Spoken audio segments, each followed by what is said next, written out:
Aristóteles, nascido em 384 a.C., na cidade de Estagira, no norte da Grécia, foi um dos maiores filósofos do mundo.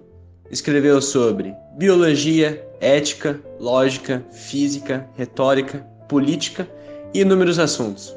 Aristóteles também é considerado o primeiro verdadeiro cientista da história, recebendo o título de pai da biologia. E era filho de Nicômaco, que era amigo e médico do rei macedônio Amintas III. Quando Aristóteles tinha 17 anos, partiu de casa e foi direto a Atenas para seguir com seus estudos. Entrou para a Academia Platônica, uma escola de educação superior fundada por Platão. Aristóteles era o melhor aluno da academia e se destacou em tudo que se era possível. Ingressou-se na academia como professor e permaneceu por lá durante 20 anos. Aristóteles, apesar de ser o melhor aluno, não era visto como sucessor de Platão. Quando Platão morreu, Aristóteles não assumiu a academia, como alguns pensavam que fosse. Após tudo isso, Aristóteles voltou à Macedônia, se tornando mentor do filho do rei Felipe II. Após algumas décadas, Alexandre assumiu o trono no lugar do pai. Unificou as cidades-estados da Grécia e criou um dos maiores impérios já vistos pela humanidade. Em pouco tempo, ficou conhecido como o rei de Babilônia, o rei dos 4 cantos do mundo. Passou-se um tempo disto acontecer e Aristóteles retornou a Atenas novamente. E em 335 a.C., criou sua própria academia, chamada de O Liceu. Durante seu tempo em sua academia, Aristóteles estudou quase todos os assuntos possíveis e foi um dos pioneiros da biologia, como comentado anteriormente. Os conceitos da filosofia de Aristóteles persistem até nos dias atuais. Entretanto, perdeu-se a maioria das publicações de Aristóteles, conforme o tempo ia passando. Algumas foram queimadas, outras foram perdidas e outras confiscadas pela Igreja do Vaticano. Acredita-se que das 170 obras dele, apenas 40 restaram. Porém, a verdade é que mesmo assim Aristóteles possui um grande conhecimento geral, com inúmeras obras, começando pela biologia. Sendo considerado o fundador das ciências como uma disciplina de estudo, Aristóteles dissecava inúmeros animais, fazendo observações sobre a anatomia dos seres. Acredita-se que ele tenha dissecado mais de 400 animais, sendo a maior parte deles marinhos, como polvos, moluscos, peixes e entre outros. Além disso, ele realizou a primeira classificação de espécies, utilizando o tipo sanguíneo, a forma como viviam e a fisiologia.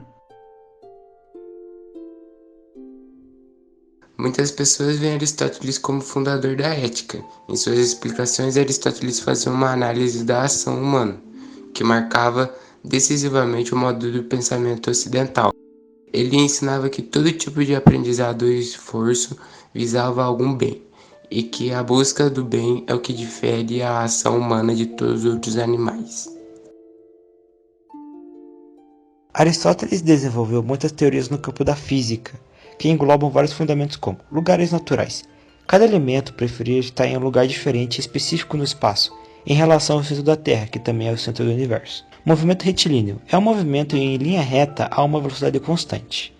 Movimento circular. Os planetas descrevem o movimento circular perfeito. O éter. Todos os pontos do espaço são preenchidos pela matéria e diversos outros fundamentos. Entretanto, os fundamentos de Aristóteles não são corretos e não descrevem com exatidão alguma coisa em nosso universo.